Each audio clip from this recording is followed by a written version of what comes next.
Greetings and welcome to a special chat with the developers of Autonauts. I'm KatherineOfSky and I am here with Aaron and Gary. Hello. Hello. Hello. Hello. Hello. So, Aaron, what is your function on the team? My function is, besides annoying Gary, I am the programmer and occasional maker of videos. And occasionally, between annoying Aaron, I kind of do everything else that Aaron doesn't do because he's usually doing all the coding. I like that you have a really good annoyance coefficient going on between you. You got that covered. Yeah, but I think we're very good at annoying each other just enough. I think you need a little bit of grit to make a pearl. Indeed. Today, we're looking at a save by the amazing Egan Wolf, who's created this very, very advanced factory that's showing off the very latest content patch that has been added to the game. So we're going to talk about some of that, look around and check out what's new in this update, and also talk about what has made the game from the very beginning and what makes the game so special. So yeah, there's been a fair bit of stuff. A lot of it's been driven by community feedback. So we had our roadmap that you may remember seeing, which was 6 sort of key updates we were definitely going to do. We're going to do more as well, but the 6 key updates we definitely were going to do, and what was entailed roughly in those updates, and we roughly stuck to that. We changed according really to player feedback. A lot of it's driven by Discord, as you know, but equally there's plenty of Steam feedback too that we keep tabs on. Okay. And that's all fed into a Trello. So there's there are hundreds of little cards on Trello for us to follow, and they all get upvoted. So it's kind of a mixture of what's viable for us to do in a convenient time frame, what value we think it adds to the game, and also just how many votes it's got. So multiplayer, for example, has lots of votes. Mm-hmm. Not surprising, but that's not a small thing. So no. That kind of gets parked for the time being, but we definitely want to do it. So yeah, we've got these hundreds of Trello cards which allow us to track what's going on, and we sort of dip in and add to the content on every update. So the last 2 prior to this, 4 and 5, update 4 and update 5, had a lot of quality of life adjustments, including conditional statements. So that went down really well. So we've got if else and exit on if exit repeat, which is good. There's a lot of stuff, extra stuff people can do there. It makes cheering complete, which is made some people happy. But we've also been adding content as well. So the game runs up to pressing complete the wrong button. I wanted that one. So it's all the levels up to Transcendence are in there now. So we've got the initial phase, which was the agricultural phase, second phase, which was the Steam Age, and now we've got the third and final phase, which is Art and Transcendence, which is the Age of Enlightenment. Oh, that's so cool. Yeah, so it's a little Maslow's pyramid, and that's all focused in the game through a pyramid that you build in order to transcend the colonists. But that hasn't got very far yet so far. Those poor lazy colonists. Little do they know. In their ball gowns as well, which is lovely. They've all got steam trains. Oh, how adorable. There's a little driver in the steam train as well. Hold on. Oh my gosh. That's great. I love the striped hat. Yeah, wow. The train driver and the train network. The train network. He's got a lovely train network set up, which we've been going through his level, and there's some really impressive stuff. His little train driver here. There he is. Little Mark. One. I wanted to be over here. His little train driver has got his train hat on. You got to fly over there in free cam mode, guys. There you go. That's right, use X. Well done. His Mark III bot. But he's got this brilliant thing, which I'll show you, where he's got this train network set up. So you've got this train here, train there, one driver, 3 trains. There's another train all the way over here where his resources are. So he's got metal being mined over here, and a 3rd train over here, and his entire sort of smelting operation going on over here as well. Wow. This one driver runs this whole network, which is so cool. So you've got this empty train once this train is full, this train toodles on off to drop off. When that train's empty, that train, this one here I'm highlighting at the moment, toodles off to here. The driver brings this train round to be emptied. Then he gets out and gets into this train. He drives. I'll show you anyway. He drives this little train all the way over here, drops the stuff over here, picks up the other train, and drives it back. It's really nicely done. Wow, that is cool. This level's unusual in that it's very efficient. So everything's really. There's a lot of fish. Fish tower. That looks crazy. Oh my god, and they're all wiggling as well. Poor things. Yeah. We've got more fish than we used to have. So we've got 8 types of fish now. And we've got aquariums. It hasn't got an aquarium built, actually. So you can store your fish. We've got fish bait, so you can use... the way we've improved the fishing now, so rather than just catching salmon all the time, you can also catch junk. So you get like seaweed or just slime from the ponds. The way to improve the odds on that, apart from using more bots, is to use fish bait. So you catch bait with the nets, use the nets to catch the bait. Sorry, you give the bait to the bots to hook on their lines, and they catch more exotic fish. And there's also a good fishing rod, so they can catch deeper fish. You get blue marlins and monkfish. There's an alligator gar, which is a pretty peculiar looking fish. It looks like an alligator. Worth googling an alligator gar if you've never seen one. I think they have those pointy snouts, right? They're amazing. They look like alligators. Quite cool. But they're fish. So yeah, the fishing's really improved enormously. Wow. Got... Are those water wheels spring loaded? Because I've noticed they go for a while and then they reverse really quickly. Yeah, it's when they're recharging. So the way the energy system works, we overhauled the energy system. I think it was in a previous update that you've already saw. So there's a proper energy network now that allows you to see, if you look bottom right, you can see that that's generating 150 units of energy. But if I hover over things that require energy, I can see their energy requirements. So we can see the grist mill, for example, requires 50 energy. So it allows you to decide and determine how you want to distribute your energy, how much energy input you'll need. So he's got these 5 water wheels here, for example. You will see them rewind, so to speak. It's where they're recharging effectively before they're pumping the energy through. Wow, that's so cool. Steam is more efficient in terms of energy, but that obviously needs more of an overhead. So you need little bots to provide the coal and the water on a regular basis. But that allows you to drive bigger things. So yeah, they're pumping out like 600 units of energy, so that's quite efficient. And with little belts on the go. The belts look great.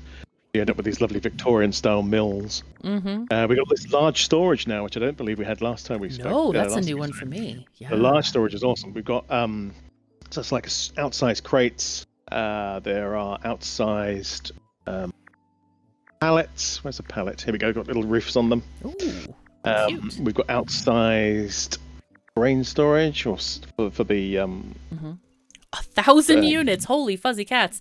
That's a heck of a lot. That's a lot. The other good thing about the giant storage is that it allows multiple bot access at once. So with the smaller storage, in order to partly a game issue, partly a game design thing, but partly also from just a practical point of view, you could only ever have one bot accessing the storage at any one point in time.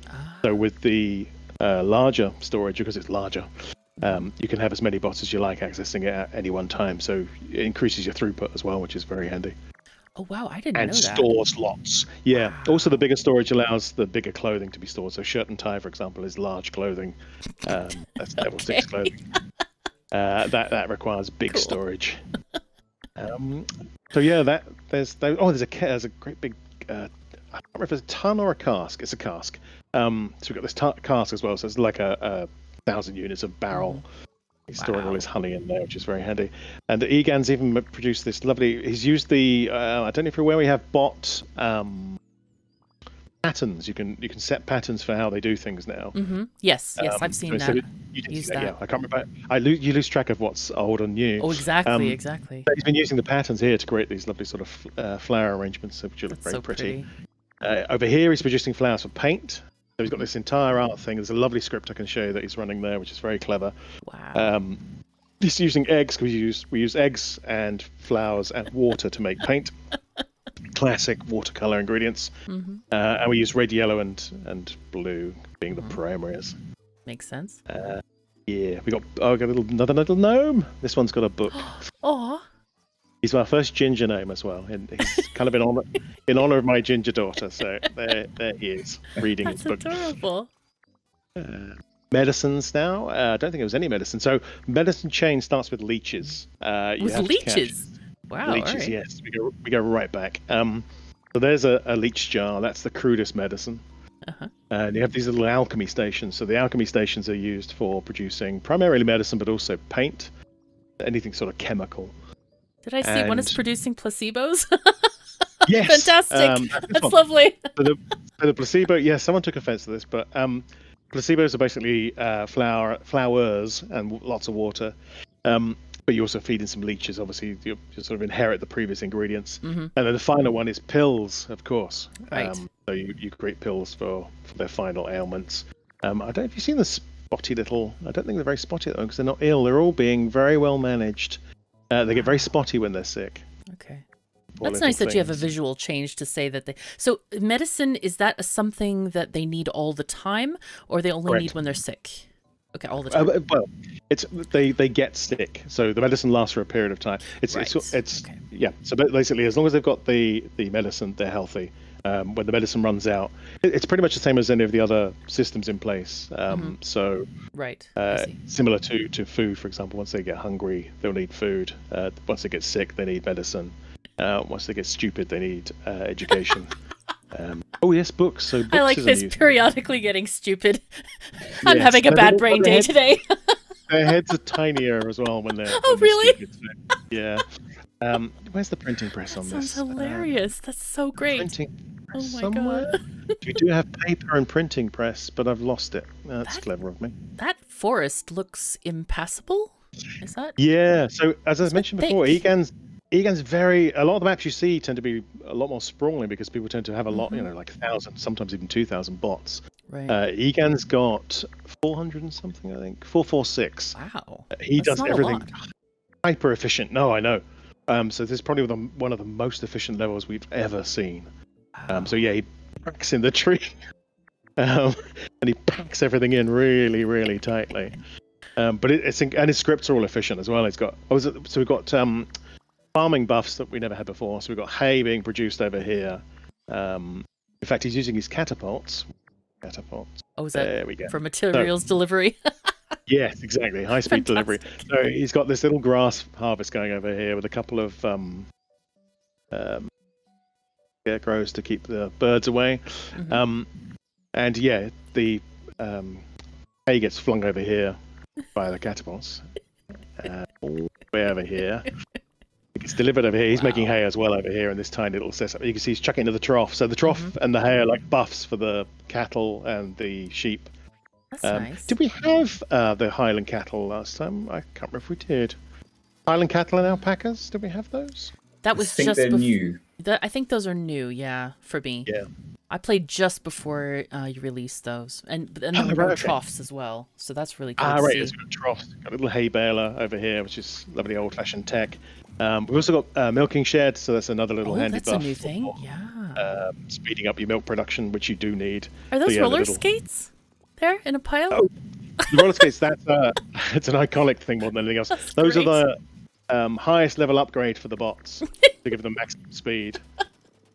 I love that they're yeah. not like tank treads or something. They are literally roller skates. Obviously, yeah. The design decisions you guys have made are so sometimes ridiculous, but they're so evocative. Like, of course, roller skates are faster. Who doesn't know that, you know? The training shoes, yeah, training shoes were the simplest one. Actually, it's one training shoe was the simplest one. 2 training shoes is the middle one, and then 2 training shoes as roller skates is the third one. So yes, there's I don't know where the paper mill is, and let me run down some of these. There will be a paper mill. I think that's it there, Gary. Bottom middle, just now in the screen. Oh, there it is. Yeah, right in Yeah. front of me. Great, there we go. Ah. So yeah, he's got this old-fashioned Gutenberg style press for printing books. There's another one there on the go, storing his books there, making paper here in this paper mill, so that gets compressed in there, soaked, and then pressed again to get the paper. And then the ink comes from charcoal, and where's that being made? That'll be made somewhere on a medicine station. It's in there. No, it's in there, I think. There's a bench there somewhere. Boiling away there. Oh, there he's making his ink there. Okay. Wow. He's That's really Tetrised in those machines there. Really efficiently. So, so that's his paper mill. That's producing books, but for the education tier. Mm-hmm. And then the latest tier we just added is art and then transcendent. So, Wow. there are 3 paintings you can make over here, and he's not got any on the go. But Wow, that area looks so pretty. I love the tiling there. Yeah, that's some of the new. We've been adding loads of little bits of extra fun details like these lovely lampposts. Mm-hmm. So this is one of his really clever scripts. He's got this master artist bot, and he's effectively running the art production operation. And he's using some conditional statements. You can see the if there and the repeat. But he's also using the shout and hear commands. Again, don't know if they were in there when you last saw it. The shout and hear were, but not the if statements. That's quite cool. Right, okay. So it means when he shouts and they hear, they start doing what needs to be done. It's so cool. They can decide between, for example, whether to do an abstract painting, still life painting, or a portrait painting. Mm-hmm. And that kicks off the whole process. Why are they finding the nearest gnome? I don't know why he's finding the nearest gnome, actually. Oh, he might be using that for... He uses these fantastic little triggers where he has objects dotted around. I can't show an example offhand. Where he'll have objects dotted around and uses them as switches, basically, where if the object's in a place or not in a place, it determines whether something gets switched or not. Wow. It might be part of the switch. Aaron might be able to remember what that's used for. In that case, I can't remember, but I assume another bot comes along, picks up the gnome, and that indicates to the master artist, don't proceed on until the gnome's back in place, please. Yeah, so he uses this really ingenious mechanism. So I can't remember how to kick this off. How do we kick this off, Aaron? He is doing his thing. There's just no one needs any portraits. Paintings, that's right, yes. So the portraits are shown above the castles. Let me go back to daytime. It's much easier. Pretty as nighttime is, it's much easier to see. He hasn't got any portraits. No one's got any paintings. Ooh. You might have to put one on. We've got 3 types of painting. Obviously, a portrait. Wow, it's very huge. Enormous painting. That's my beautiful interpretation of Mona Lisa. Mm-hmm. We add that to a castle. It'll increase their cultural. There we go. They're very happy. It just fits inside the castle. Oh yes. So we've made sure that we tried to make sure that the buildings are ridiculously scaled up as well. So they do actually have fairly reasonably detailed interiors as well. Really? The reason for that is only because they get built up in stages and sections, which I haven't got any on the go. Right. You can see the entire thing being built up, and it just made it more interesting than an empty space that you can actually see the floors being built up and so on. Yeah, I agree. That's a really, really nice detail that I like to see. That's so cool. So I think one of them, who's got curtains? One of them has curtains. I think it's the little brick house has curtains. Or it might be the mansion has curtains. And they have little fireplaces as well. And the fires kick off when they've got someone at home. So they're very happy. They're being cultured at the moment. As you can see, they're getting hungry. Their shelter's obviously fine. The shelters, I don't remember, they degrade, so you have to get assigned bots to repair them on a regular basis. Clothing's wearing out, constantly is replacing. Toys wear out. Health, we mentioned earlier. Yeah. Their intelligence is dropping there. They'll need some more books to learn. But their culture's way up. They're incredibly cultured at the moment. Oh yes. So the way it works, once you've got all of the colonists through the stage of culture, that's when it unlocks the transcendence. We'll leave it at that for now. Okay. You have to take them to level 8. And they return to they go to a higher plane. I love this. They're already living this very, very relaxed lifestyle. They just sit there, wait to be served, and now they're going to go to Nirvana. Yes, and there's no political statement in there. It's purely just a case of it made more sense because we have been asked why they don't do more, why they don't move around. The main reason is that it would just be such a pain to have them moving around all the time and having to corral them. So as a focal point, it works really well, we think. Well, I think Yeah, so it adds to the humor as well. It's quite funny. Yes, And I mean, also true. it could be even, I don't know, an idea of the future to come, having bots do everything for us. And we're just like laying around like, yeah, please fetch me some food. Please fetch me some whatever. Someone mentioned WALL-E, and we hadn't even twigged that it does. It reminded them of WALL-E, and it was quite a oh yeah, it's just like WALL-E. All day from sitting around doing nothing and loads of bots helping out. So he's making cream brioche as his highest level food. That's the highest level food that can be made. I agree. That's nice. Yeah. Some bread and butter pudding over here. So I don't remember. There's the food chains. Everything feeds into each other. So actually no, I don't want that. I want that. I want that. Wow. So yeah, there's a lot of food available these days. So we've got cakes, nice, great, and some puddings, pies, and some cream brioche, pumpkin burgers. Pumpkin burgers, that's cool. There's a fish burger. It's a pescatarian game. Mm-hmm. Carrot cake, of course. Fish cakes, fish pies. Very Danish. That's the top level food, obviously. Oh, obviously. Yes. And a mushroom burger. If I can quickly take you through some of the other things we've added. There's the broom. Yeah. Oh, yeah, the broom's a very handy tool. So it's principally that people were finding things were building up, clutter was building up, and it was quite faffy to have to pick up all these tiny little things. So you effectively delete them by brooming them away. You sweep them away, so you get a little bot sweeping them away. It's an incredibly handy tool. Okay, so you no longer have to incinerate everything, right? Correct. Well, you still have to incinerate the larger things, but the smaller things you can sweep away. Okay, nice. But yeah, there's a good fishing rod, as mentioned before. That's for fishing deep. Got the crude hand net for catching bait and leeches, of course. The other hand net, which has a net in it. Bot-wise, we've added quite a few more variants. I don't know if you noticed. So we got the steam bots, which I don't think you had steam bots. Nope. We took out we used to a long time ago in the prototype have a need to fuel them, but that got really tedious. So once you hit to Mark III bots now, they're made from metal and coconuts for brains instead of acorns for brains. They have coconuts for brains. Oh, I forgot to mention that coconuts. So coconuts you get from I mentioned Highland cows and alpaca earlier. Where? Somewhere in here. It's just near the spaceport, I think. Yeah, I think it is. There it is, on the left.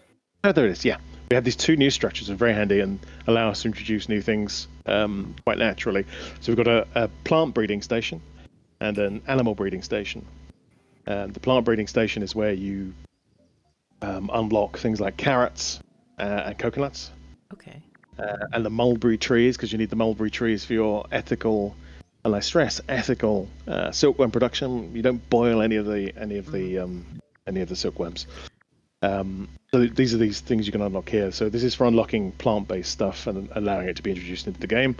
And this is the animal-based one. So yeah, we've got Highland cows, which, as everyone knows, are made from a cow, a hay bale, and a bulrush cloth. The alpacas, which of course are made from a sheep. It's an upgraded sheep, clearly.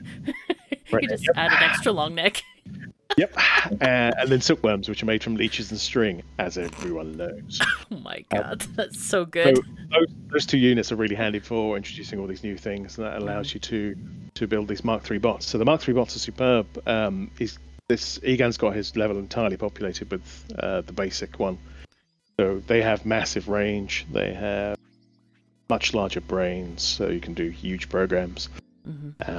They move a hell of a lot faster. They can store lots more, etc., etc. So they're top of the line. And they don't need winding. Oh, well, yes, that's true. Forgot about that. They don't need winding at all. They've got a unique infinite energy principle. Ooh. So these are some of the variants. We've got a little monkey bot one. This one here, which is sort of loosely based on a bot from an old comic I used to read. This one's sort of loosely based on E3PO. Okay. This one's sort of slightly Cyberman-ish. Wow. Yeah, the bot variant's good. Wow, they don't need any energy at all? No, it means that we realised as we were doing it that you want the game to get not necessarily easier, but certainly more convenient. You don't want too much more challenge.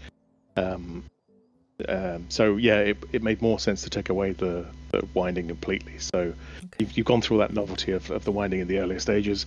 And of course, there was a fantastic video you posted of the one of your viewers, one of your followers had come up with a Oh my brilliant god, mechanism. that was so hilarious. That It charging was method. so cool. It was not something we'd ever considered, and for that to come along was like, whoa. And it's one of the things that's nice about Egan stuff. So the spaceport. I'm jumping around a little bit here. So the spaceport is where you get these off-world missions that allow you to do jobs for tokens, and tokens allow you to get artifacts. So you get these missions here. We can choose whether to take them, or we can get rid of them and get a new one. Mhm. If I accept Mars needs bots, roll over, I can see that Mars needs 50 good bot sensor upgrades. So it means what you can do is put. It'll only give you things to make that you've made before, so you won't get things that you can't do. That's great. And it means you can put all your sort of production lines and systems. You can really stress test them and get them into practice, and feed them into the off-world thing, off-world cargo ship, send it off to the planet, and yay, get goodies. Yeah, it looks like you're getting some coins. What can you use the coins for? Little tokens are used for unlocking artifacts. There's a range of artifacts you can get, which include like novelty whistles, duck call, train whistle, a party player, musical instruments, which is great fun. So you got castanets, wires, guitar, of course, triangle. Are those just swag items, or can you get like a whole set of bots to play like an orchestra? You can do that, yeah. So you can teach the bots to play the instruments and set up, get the bots playing their instruments, which is great. We have dogs. I noticed in the video. Oh my gosh, that's so cute. We've got 2 dogs on that. Got the one with the fur over his eyes and sort of husky style one. They're great. They follow you around everywhere and do things. Some more costumes, of course. More Kigurumi, the frog one, panda, lovely little penguin. A few more hats, of course. How much do they cost, like each item, for example? They vary. So that hat there, so 20 for that one. Yeah, there's only 20, whereas the dog, 300. 300. Dogs are cool. You have to do a lot of missions though, because didn't the mission give like 3 coins or something? 3 tokens? They vary. There's also a surprise thing later on as well that helps. Oh, this is one of my favorites. This is the Trojan Rabbit, which you may recognize from Monty Python's Holy Grail. Yes. The very large storage thing that allows you to move it around. There's the last suit you'll ever wear. It says lovely men in black suit. And castle parts. So you can build. You've got the castle home that you build for the colonists, but you can also build with these shapes. You can build other castle parts, which is great fun. That is great. Join this together, make an enormous thing. Oh, there's a large aquarium which allows you to put your fish in and see them. Oh. So yeah, we're going to be adding a few more things to that. A Phrygian cap, which I'd never heard of, is basically the Smurf hat, and I didn't realize it's actually called a.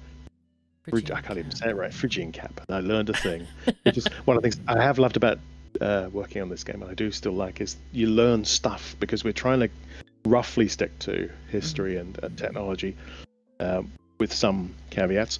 But it's great going through all these different things and learning all these different new things I never knew. But that's a gat. That's a Korean hat. Oh. With 2 big feathers on it. Yes. Huh. That is so neat. I see you have a Dr. Seuss hat as well. We do. A Cat in the Hat hat. Cat in the Hat. It's called the Cat's hat. Wow. There's what's that? Oh, the cowboy hat. The cowboy hat's based on Clint Eastwood's from Man with No Name, which goes with the poncho, which is also based on Clint Eastwood's Man with No Name, so you get the full set.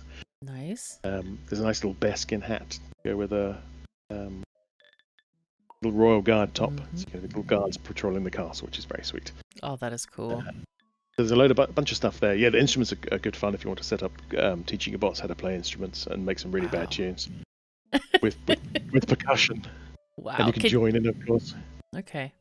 Can you play notes or just we've got sounds? percussion, so yeah. Okay. So it's basically single sounds for percussions. Okay. But you have a guitar or a ukulele there?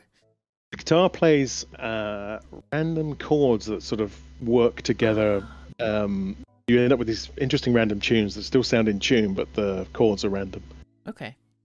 We haven't got any detailed note stuff because that's going a bit too far at the moment, but who knows where that may lead. So yeah, transportation, you will have seen the trains. I can show those in a sec. Wheelbarrows. I think you've seen wheelbarrows. We've got a little liquid cart. Hand cart is like a crude train, basically.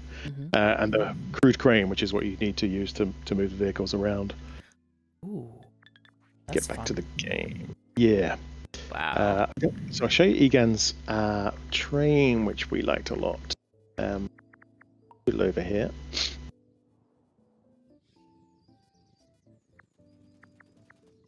Pop in.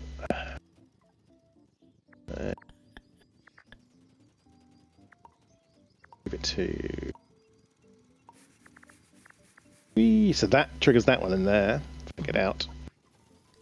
That triggers this train there. The driver, as you can see, runs off. He takes this train. So while the one back there is being emptied, this driver's shooting off in his little train. That's so great. Taking his empty carriages through the mountains. He takes it all the way over here. But the iron is being mined. Or the metal ore, anyway. Whee! Thank you. And he jumps out and takes the full train back. It's really nice. It's a lovely script as well. How does that other train get to the second stop? Like the one that's he being does it all. loaded? So he drove that train into there so they can fill that one up. So when he comes back with the old train, he'll take that train and move it around. Okay. He does everything. He's got the train. We've got the train stops in place here that he can use to decide when he's going to stop. And so he stops here, jumps out, picks this train up, moves it around. So he does everything. All the bots working furiously to dig up the ore. Yeah. Nice. I mean, there's palm trees, of course, which is where the coconuts come from. That's what you unlock from the seed, the seedling breeding station. Yeah, so he's back. Yeah. Go have a look at the bot upgrade system. That's really fun. That's true. Hold on a sec. It's very clever. He set up this thing over here, which you've got this bot here. Who look at inside. Right. So he's using if statements again. This bot here's got a signpost, and when he's triggered, he moves to the I'm going to come over here and it'd be easier if I actually demonstrate it rather than talk about it.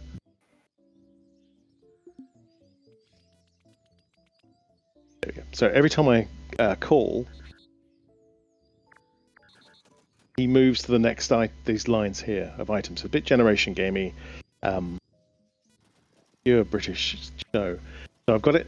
I've called to him to move. He moves to the different lines of upgrades, which when he stops, if I leave it long enough, it triggers the builders, as you saw there, to go and make all the stuff required that's in this shopping list here, and upgrade that bot there. Wow. Which is ingenious beyond belief. There we go. See, everybody's making all this stuff. That is amazing. It's a really, really clever system. So I imagine the instruction lists for the bots can get very long, like really long, right? Yeah, it's where the Mark IIIs come in really handy, because they've got a big capacity, which helps it obviously. Plus the fact that the commands are more. So we've added more. If I stop this for a sec, we've added more instructions, so that allows you to do more things. More than there used to be, and also the conditional statements make a difference as well because you do things in a more streamlined fashion. But people have been figuring out their own little workarounds before the. Yes. It's amazing. Guys, there's a new pop-out panel. If you go record again. Oh yes, that's true. Forgot about that. We've started adding drag and drop commands here for some of the stuff that you couldn't show. That allows you to drag in the ifs and the if-elses and so on. Oh, that's so good. Yeah, it's really handy because there was no physical way of doing it, and we wanted to try and keep it physical as possible. We still haven't rolled out adding everything to this, but I think it changes the way the game works, so we've got to think carefully about how we do that. So yeah, it's a really simple yet clever system he's created there, where through a series of shouts and hears and a series of coordinates, you can choose which set of upgrades get applied to the bot. That is such a clever way of doing things. Wow. Absolutely genius. I also love the way he's put these little put his pieces of bridge out here to hold up the Yeah. parts of the system, which is really nice. There's guys, there's planning mode as well. I don't think we've talked about that yet. That's true, we haven't. So we've got planning mode now, which allows you to. This was one of the community-driven things that people wanted, a means of being able to block out space to be able to decide, be able to plan their villages, so and their towns. It reached a point where they were rebuilding stuff because they'd learned as they were building up their communities for the colonists and so on, and their systems and their factories and whatnot. They were learning all these new things and constantly rebuilding things, but they wanted to be able to plan out, these chunks. So with this system, it allows you to plan out what's going to go where, and you can call them whatever you're going to. So this could be my. But it means I can plan out entire villages without actually even making a thing. Wow. It's really handy, and it allows you to. You can do it. It overlays on the game as well, so you can see exactly where you're going and sort of fill the space. That is so So useful. it's pretty. It is an incredibly simple system, but it's an incredibly useful system at the same time. And I like that you've added so many different colors and the ability to customize the name as well. That's really useful. Really, really useful. Yeah, it's a lovely thing we've added. It allows you to see. Actually, I'm in the wrong mode for that. I need to be. That mode. No, I don't want to be in that mode. Press L. Is it L as a shortcut? I can't remember what the You want to shortcut see is. the? There we go. So this allows us to inspect any building, any structure, and it shows us which. Well, it allows us to do many things actually. First thing is it allows us to see which bots are attached to which building. So if I go to which one's got quite a few. Do a storage is probably the best one. Common storage. Big storage. Right, there we go. So that allows us to see these are all the bots that are attached to that storage. And the different arrows, the different colors show different dependencies, which is incredibly handy for being able to see when you're needing to see what's going where. You can also extract these bots and create a temporary team. So we've got a lot of temporary team systems in now that allow you to pull together teams in context. So we can, rather than have to go through and pick out every single bot attached to this, we can just say, right, I want to make you a team, and you will become a team that I can use for whatever I want to use you for. It's a lot easier for organizing your bots. With quality of life stuff, we looked at 3 key areas, I think it was. One of which was managing the physical world, making sure that was as convenient as possible to move things around and so on.